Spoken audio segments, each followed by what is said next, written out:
Caríssimos meus, paz e bem, bem-vindos a mais um nosso encontro. Nós estamos hoje iniciando a nona aula dessa parte que é do tempo comum e tratamos hoje da celebração de Maria e dos Santos.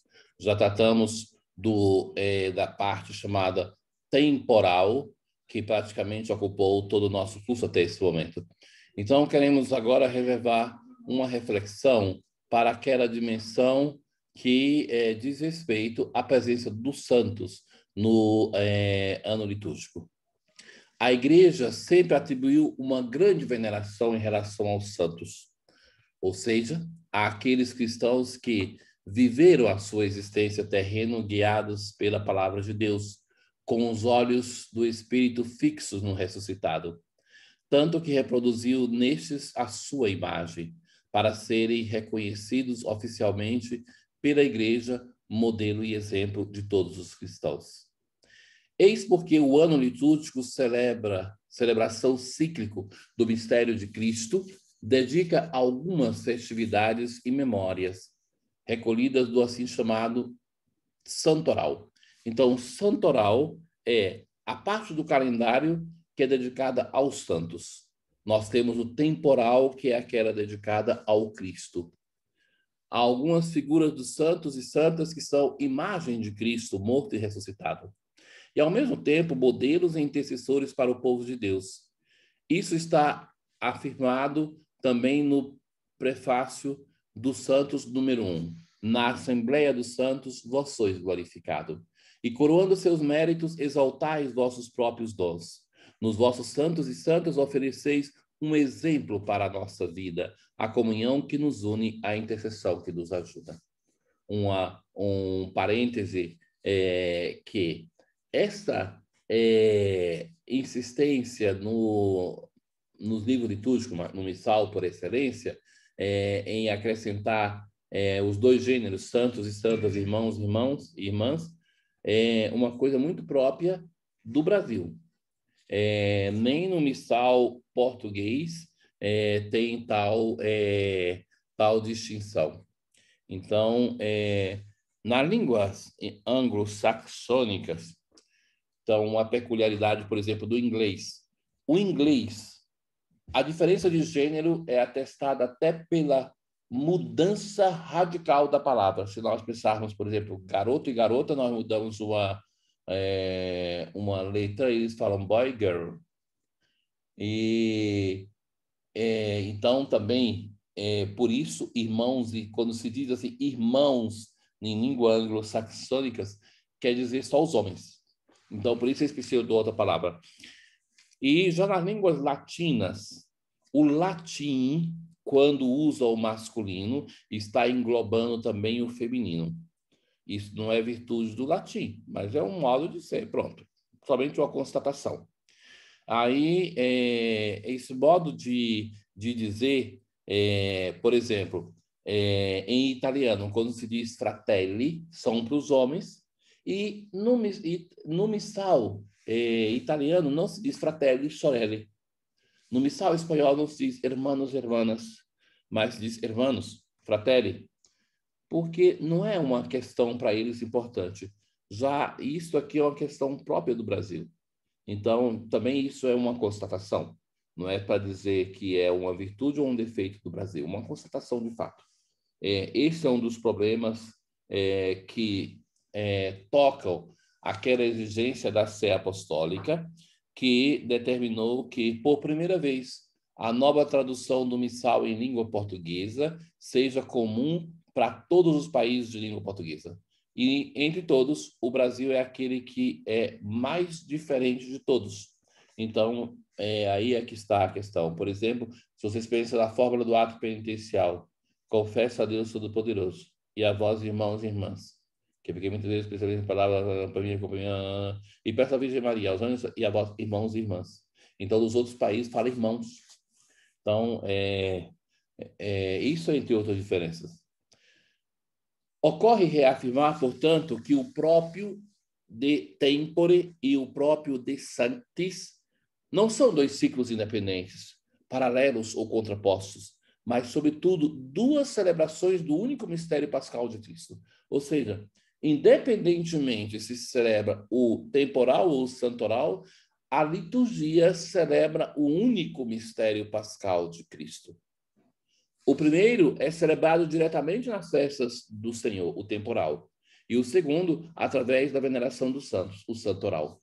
A santidade, de fato, existe em função da participação no mistério pascal de Cristo, o santo por excelência, o arquétipo de toda a santidade. O santoral celebra o mesmo evento salvífico, mas subjetivo, enquanto recebido e vivido nos membros de Cristo de nossa parte. Nós, é um de nós que está vivendo.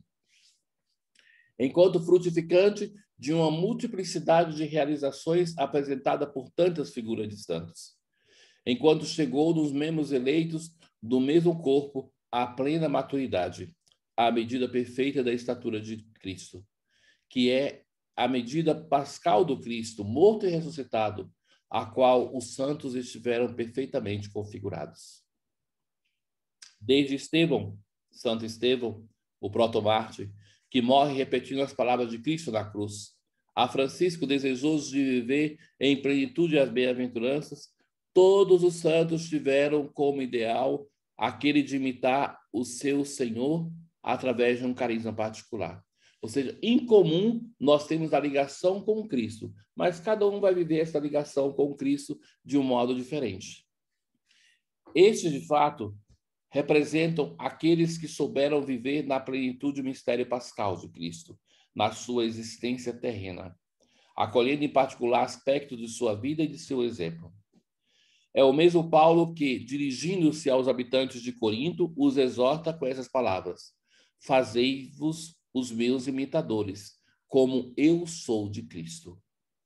A santidade, portanto, não é nada além do que o desenvolvimento supremo da graça batismal.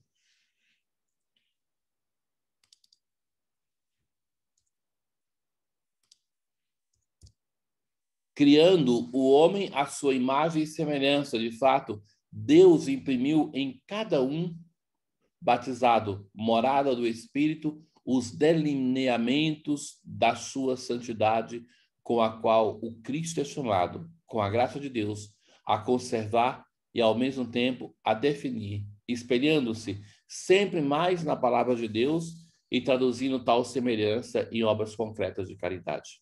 É interessante essa expressão imagem e semelhança, porque parece que nada mais quer dizer do que um sinônimo, que imagem seria semelhança. São Boaventura, quando ele comenta essa passagem, ele fala assim: que imagem? Cada um de nós é criado à imagem de Deus, mas a semelhança é a nossa responsabilidade, como respondemos a essa imagem original para nos configurarmos sempre mais ao Cristo. E depois tem uma coisa muito bela de São Boaventura, que ele fala assim: quando o Pai criava o ser humano, com uma mão ele tocava o verbo e com a outra mão ele moldava o ser humano a partir do barro. Então, que o verbo de Deus era sempre o modelo da criação do homem. Se cruzam neste ponto, em perfeita harmonia, as diversas, mesmo que complementares, concepções de santidade próprias do Oriente e do Ocidente. Então, se para os orientais, de fato, o santo é aquele sobre o qual se reflete o ícone da Trindade, para os ocidentais, santo é aquele que continua a obra de Cristo. Se na primeira, de fato, a atenção é posta sobre a obra de Deus nos limites do homem, a segunda sublinha, sobretudo, a resposta do homem à obra de Deus. De todo modo, a santidade é sempre uma colaboração, vai dizer Santo Agostinho, que Deus nos criou sem a nossa colaboração, mas não nos salva sem a nossa ajuda. Então, que a obra de santidade é sempre uma colaboração humana com a graça de Deus. O culto dos mártires. O termo mártir deriva do grego martus. Nós começamos nesse capítulo, com esse primeiro item, porque os primeiros a serem cultuados na igreja são os mártires, que significa testemunha. Martos quer dizer testemunha. Para os cristãos, o primeiro mártir é o Cristo, a testemunha fiel por excelência. O próprio livro do Apocalipse atribui o mesmo título a Antipa, morto pela fé em Pérgamo. Isso porque os cristãos que confessam a própria fé em Jesus até a morte testemunham o senhorio de Jesus. Aliás, o Cristo vivente testemunha neles a potência da própria ressurreição. O mártir se torna uma realidade só com o Cristo ressuscitado e dá a Deus o mesmíssimo testemunho de fidelidade. Por isso, a comunidade dos irmãos, a igreja local, secunda a sua recordação com uma homenagem particular. Vejam que é próprio uma ignorância histórica e do atual momento da igreja, quando as pessoas, como eu já ouvi, dizem com zombaria de toda e qualquer relíquia de santo. Sabe que no ano 2000, a igreja fez um esforço sem igual para estudar as relíquias dos santos. Por algumas delas eu conversei com as pessoas que eram envolvidas. Então, por exemplo, de duas igrejas, vou lhes dizer, a Basílica dos Santos Apóstolos, aonde estão as relíquias de São Filipe e de São Tiago Menor, foram estudadas para saber, finalmente, essas relíquias são desses apóstolos ou não. Então, de certo que você não tem um DNA do apóstolo para saber se é dele, mas se sabe uma coisa, que como os cristãos tinham o hábito de enterrar pessoas com moedas do tempo e colocar vegetais, eram inteligentes esse pessoal, sabe? Sem ter a nossa ciência de hoje, eles colocavam vegetais do momento, daquele local, e colocavam moedas. Então, pelas moedas e pelo estudo dos vegetais, se sabe hoje que essas relíquias elas são pertencentes a alguém daquele tempo e daquele lugar. Ora, isso faz pensar que dificilmente seria pego um corpo de qualquer outra pessoa no lugar do corpo dos apóstolos. Porque se nós hoje temos consideração com os restos mortais das pessoas que amamos, muito mais os primeiros cristãos tinham para com o corpo daqueles que eles consideravam pessoa de santidade, vamos ver isso. E um outro caso aonde eu fiz o mestrado e doutorado em liturgia, a Basílica de Santa Justina, ali tem na Basílica os restos mortais de 4 santos: São Lucas, São Matias, Santa Justina e São Prosdóximo. No ano 2000 também eles estudaram esses restos mortais todos.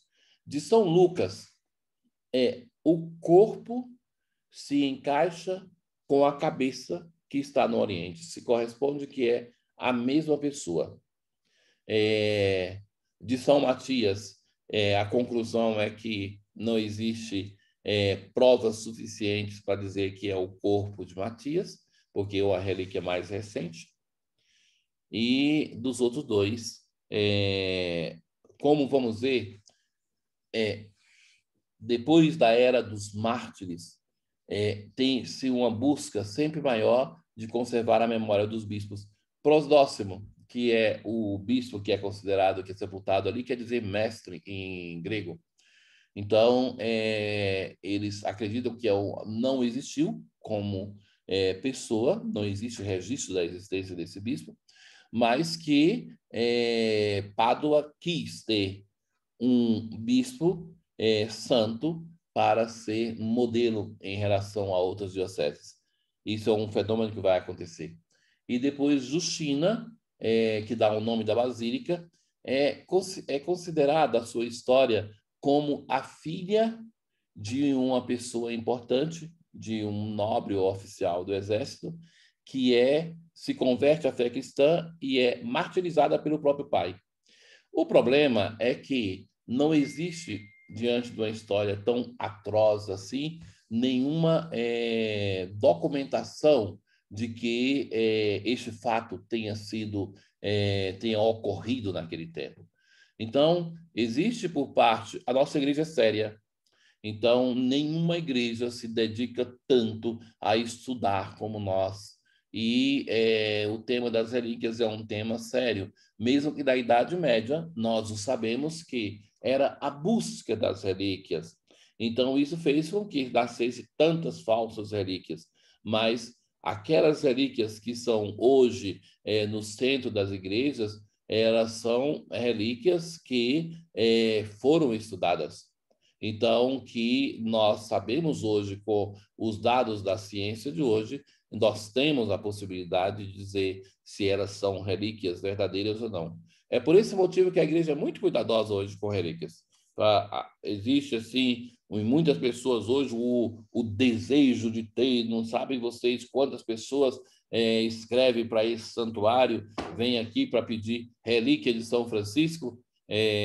Parece um tanto risível pedir para nós relíquia de São Francisco.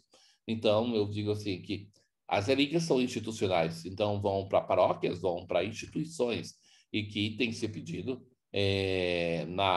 substancialmente as relíquias de São Francisco estão na nossa cúria geral, mas que é muito prudente dar essas relíquias, porque se no passado existia a exigência de ter relíquias na dedicação de um altar, hoje essa exigência nem sequer existe mais, porque não existe como ter tantas relíquias para tantos altares da igreja no mundo. Então, depois desse parêntese, voltamos ao nosso curso. É por isso que a igreja, desde os primeiros séculos, atribuiu a veneração especial in primis àqueles que, na oferta concreta da própria vida, foram figura de Cristo em plenitude, tanto de poder dizer com Paulo: fui crucificado com Cristo, já não sou eu que vivo, mas é Cristo que vive em mim. Falamos de fato dos mártires, daqueles cristãos que, segundo as bem-aventuranças evangélicas de Mateus 5,11, beatos aquele quando vos insultarem, vos perseguirem e mentindo, dizerem toda sorte de mal contra vós por causa de mim.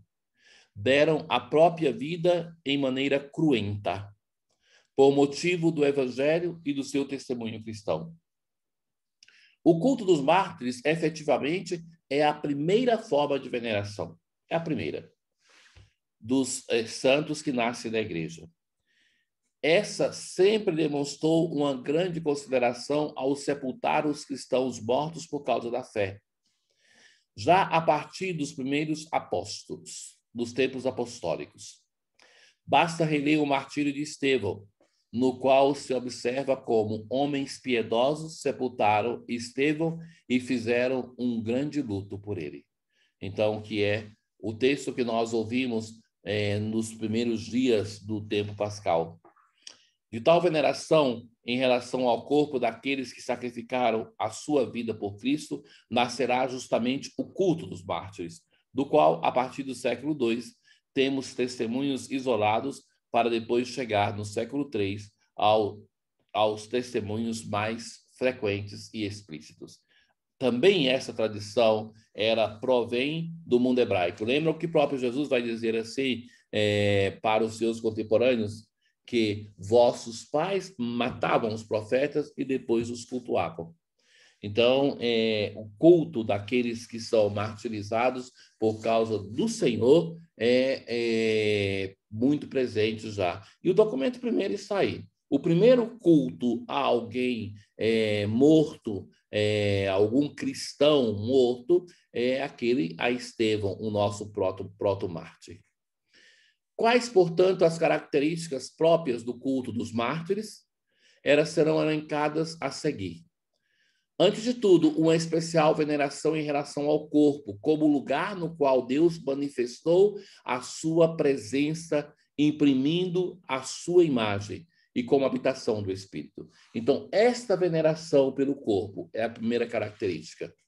Em geral, é nesse lugar que vai nascer a igreja do Marte, sobre o local aonde está a relíquia. Se nós pensarmos, caríssimos, a Basílica de São Pedro está sobre o túmulo do apóstolo Pedro. Então, a Basílica de São Paulo, sobre o túmulo de Paulo. Então, que debaixo do altar-mor está o túmulo. Depois, com o crescimento das igrejas, então não era possível mais ser edificada sobre o túmulo de uma pessoa importante. Aí, então, vem a exigência de colocar relíquias do Marte. E depois, por fim, crescendo mais ainda, já não tem mais a exigência das relíquias.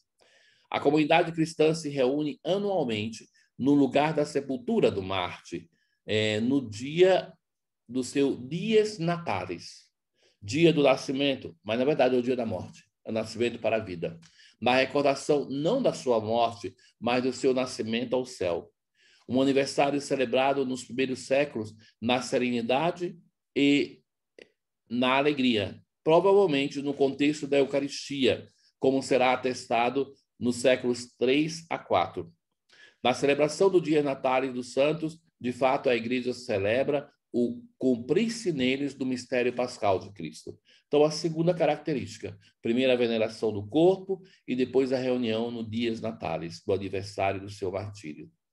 Se trata de um culto local, não somente porque ligado à comunidade, mas também porque em relação a um lugar específico que receberá o nome de memória. Memória é o local aonde aconteceu o martírio. O lugar, portanto, no qual repousam os restos do Marte e sobre o qual muitas vezes será erigida uma igreja em sua honra. 4. O Marte se torna um modelo de testemunha a ser imitado.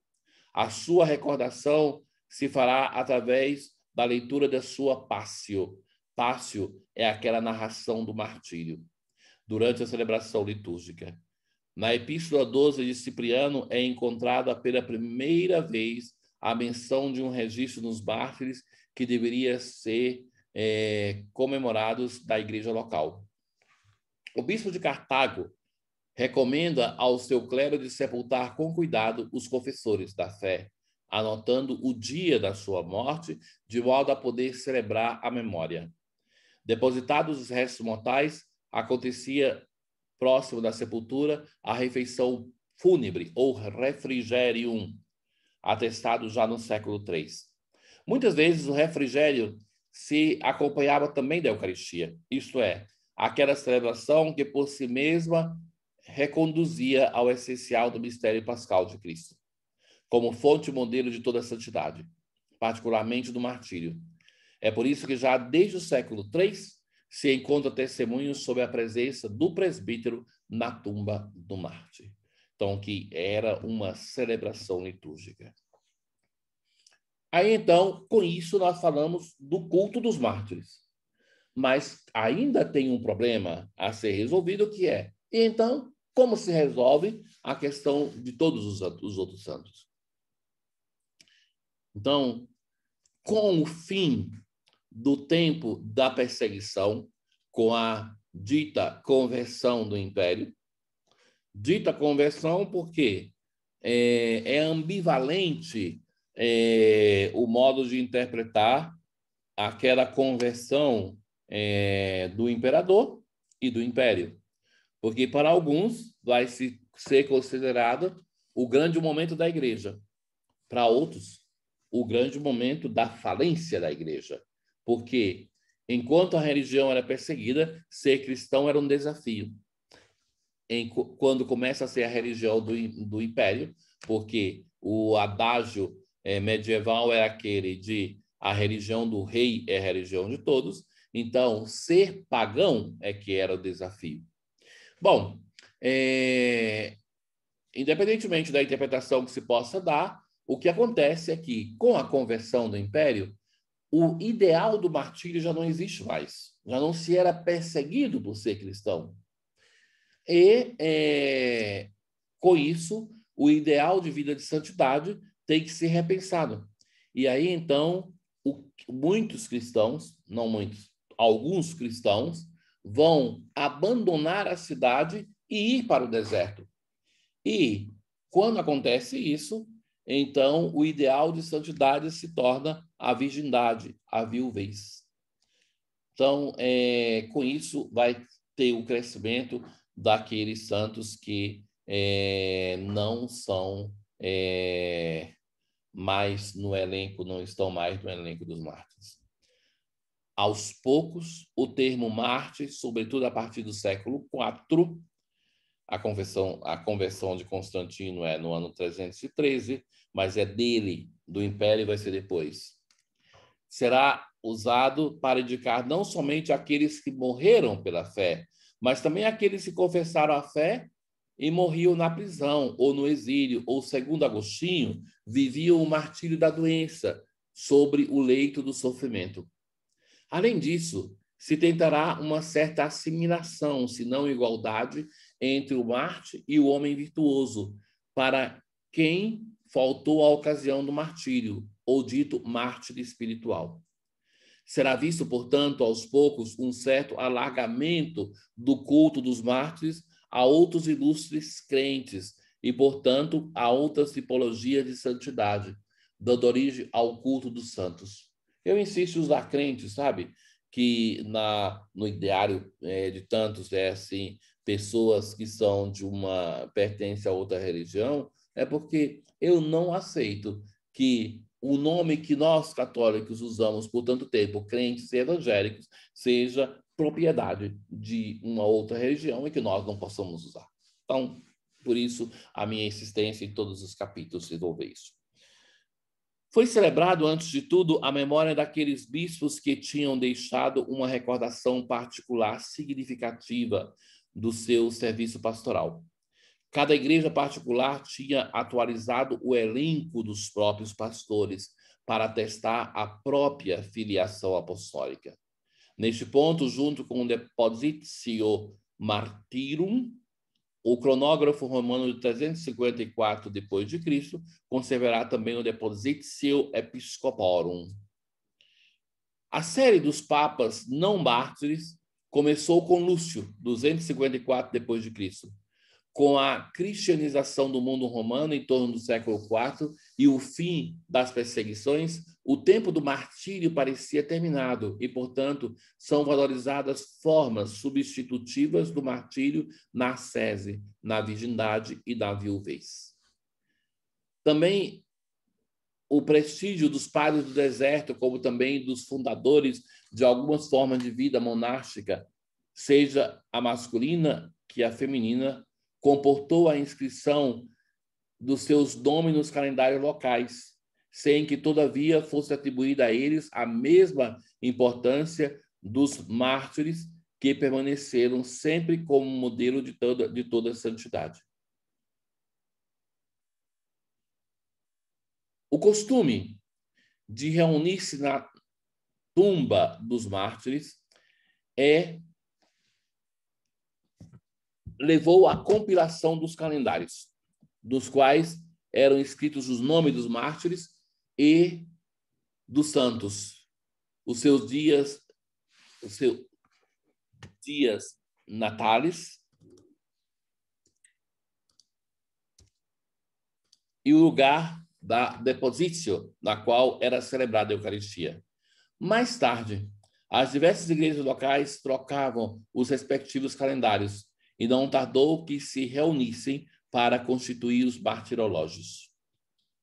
Então, isso é um processo de que a igreja local vai cuidando, depois vai se reunindo com outra igreja local, elas vão trocando informações, reunindo todos em um livro só, do calendário da igreja local se vai ao martirológio, depois vai chegar o momento da troca de relíquias, os quais contêm os nomes de um certo número de mártires e de santos, pertencentes a diversas igrejas locais, cujo aniversário cai no mesmo dia. Então, da igreja local se vai sempre mais crescendo e se vai, então, celebrando de uma igreja a outra os mártires que compartilham o mesmo dia natais.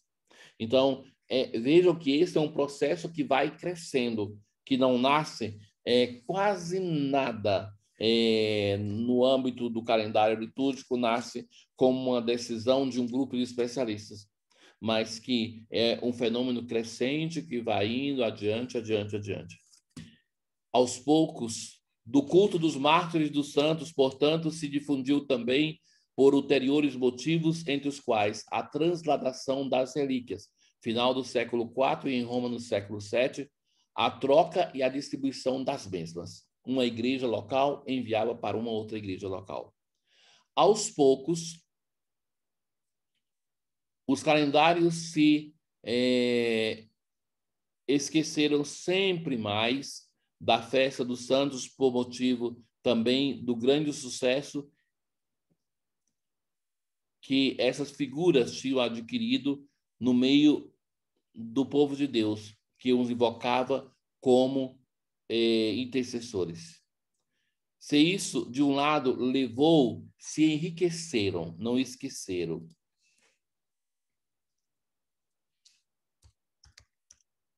Se enriqueceram. Sempre mais. Se isso, de um lado, levou a resultados positivos dentro da igreja, da mesma liturgia, como o conhecimento de figuras de santos que estavam na sombra por muitos séculos, ou a possibilidade do povo de Deus de poder contemplar o mistério de Cristo de uma forma mais simples e mais próxima, porque o santo, no fundo, ele vai transmitir uma vivência concreta do evangelho. Então, isso atrai. Ou seja, através da vida desses eleitos, de outro lado, levou aos poucos a um crescimento do santoral em relação ao temporal, de maneira a sobrepô-lo. Chama a vossa atenção para isso. Então, aquilo que vai nascendo primeiro, a atenção ao Marte, dizia, de conservar a sua data, a sua memória, o local onde foi o martírio. Então, que isso vai crescendo, o número de fiéis mártires, isso, o conceito de santidade vai se alargando, não somente ao martírio, mas aos padres do deserto, aos fundadores, a pessoas que se consagravam através da virgindade, as viúvas. Então, depois, a troca de relíquias entre as comunidades. Então, isso vai fazer o quê? Se o mistério do Cristo celebrado no âmbito temporal é aquele, o santoral vai crescendo sempre mais. Então, chega um momento que o santoral é muito maior do que o temporal. Então, esse é o problema que vai ter que enfrentar o Concílio Vaticano II, precisamente. Em 1584, para que entendamos, para ver que estamos falando de uma coisa muito precisa, porque nós que somos filhos do Concílio Vaticano II, se nós não estudarmos a história da liturgia, nós começamos a dizer coisas sem sentido, acusando o concílio que buscou resolver um problema e que nós encontramos já resolvido. Então, para não dizer besteiras em relação a isso, concretamente, de 1584 a 1960, então nós estamos aí do Concílio de Trento ao Vaticano II, foram vistas profundas mudanças. As festas se multiplicaram. Aquelas dos santos não mártires cresceram muito mais do que aquelas dos mártires. Óbvio, terminou o tempo do martírio e foi crescendo outras formas de santidade. Se não numericamente, ao menos nos graus das suas celebrações. Essas celebrações eram mais importantes. Sobre isso nós já falávamos, das distinções entre as celebrações que tem antes de Trento e muito mais de Trento, e que o que acontece? Em 1568, as festas eram classificadas em 4 graus. Já falamos sobre isso. Duplas, semiduplas, simples e memória. No século XVII, as duplas são distintas em duplas de primeira classe e de segunda classe. As duplas maiores e as duplas menores. Disso se deriva uma hierarquia de 8 graus.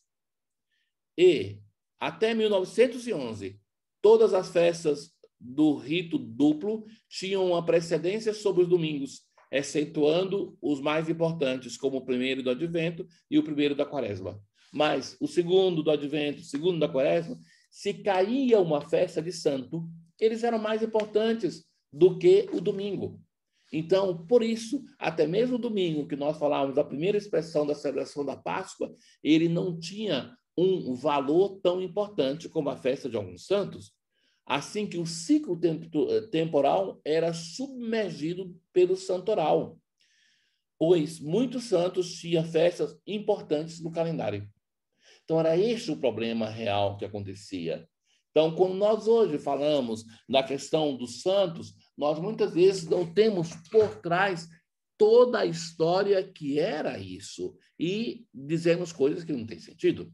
Então, o perigo concreto, meus queridos, é que, através do devocionismo no nosso tempo, de novo, os santos entrem com uma força maior do que o calendário temporal. Então, que estejamos atentos. Concretamente, sabe, lhes digo uma coisa que quando nós temos algumas celebrações que se sente a necessidade de, dentro da celebração litúrgica, de rezar uma Ave Maria, de invocar um santo, nós fazemos isso com uma certa displicência, coisa que outras nações, por exemplo, que são mais atentas a isso, não fazem, porque, na verdade, diante do mistério celebrado na missa, o mistério pascal, nada mais se pode acrescentar. Eu faço uma coisa assim que é, em atenção à sensibilidade do povo de Deus, de colocar o devocional fora da missa, logo em seguida, mas que, no respeito à missa celebrada, se deve ter um cuidado, porque para muitas comunidades, para muitos presbíteros, a dimensão santoral, ela é mais visível, mais forte do que a dimensão temporal, e isso a Igreja viveu por muitos séculos. Chega o Concílio Vaticano II, se apercebe disso, faz uma mudança e nós não devemos desconsiderá-la. Os santos celebram o mistério pascal de Cristo. Em continuidade com a reforma começada 60 anos antes pelo Papa Pio X, a reforma litúrgica do Concílio Vaticano II tinha um projeto, entre outros, de restabelecer a ordem dos valores do ano litúrgico, dando prioridade à celebração dos mistérios da salvação em relação ao culto dos santos, como evidenciado pelo Sacrosanto Concílio 111. Vai dizer assim: a Igreja, segundo a tradição, venera os santos e as suas relíquias autênticas, bem como as suas imagens. É que a festa dos santos proclamam as grandes obras de Cristo nos seus servos e oferece aos fiéis os bons exemplos a imitar.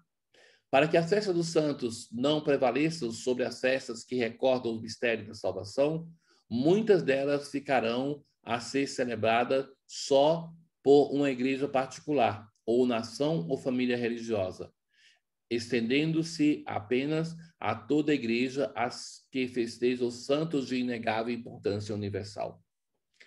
A reforma, além disso, com o novo lecionário dos santos, oferecia um repertório mais abundante de leituras, que antes resultavam muito repetitivas e limitadas, e algumas perícopes muitas vezes tiradas do comum dos santos.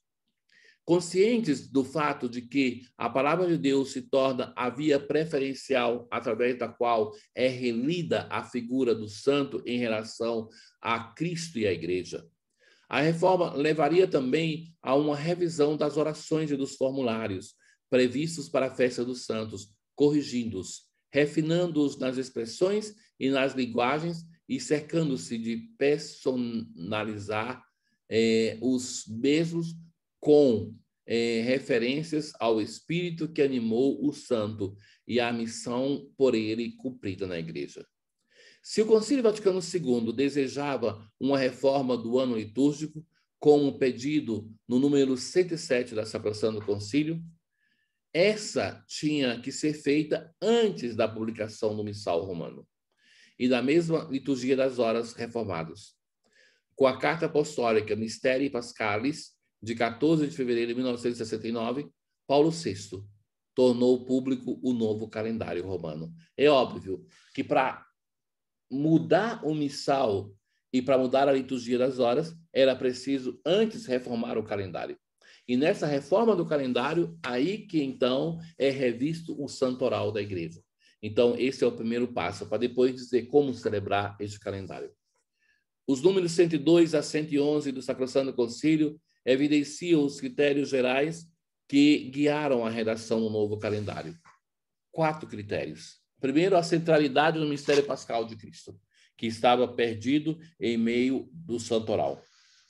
E depois, a justa restituição do valor do domingo, que eu já falava para vocês, que o domingo se perdia no meio do santoral, a Páscoa semanal. Precedência do temporal em relação ao santoral.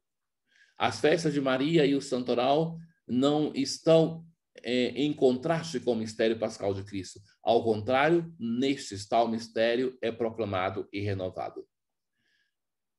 Entre os elementos, é necessário sublinhar o reencontro da centralidade da Páscoa, em torno da qual giram todas as outras festividades do ano litúrgico, especialmente as festas da Bem-aventurada Virgem Maria e dos santos, como deixa claro o número 104 da Sacrosanto Concílio. A Igreja inseriu também no ciclo anual a memória dos mártires e dos santos, os quais, tendo pela graça multiforme de Deus atingido a perfeição e alcançado a salvação eterna, cantam hoje a Deus do céu o louvor perfeito e intercedem por nós. Ao celebrar o dia natal e dia da morte dos santos, é proclamado o mistério pascal realizado na paixão e glorificação deles com Cristo. São propostos aos fiéis os seus exemplos, que conduzem os homens ao Pai por Cristo e implora pelos seus méritos as bênçãos de Deus. Por esse motivo, o próprio do tempo terá a preeminência em relação ao santoral.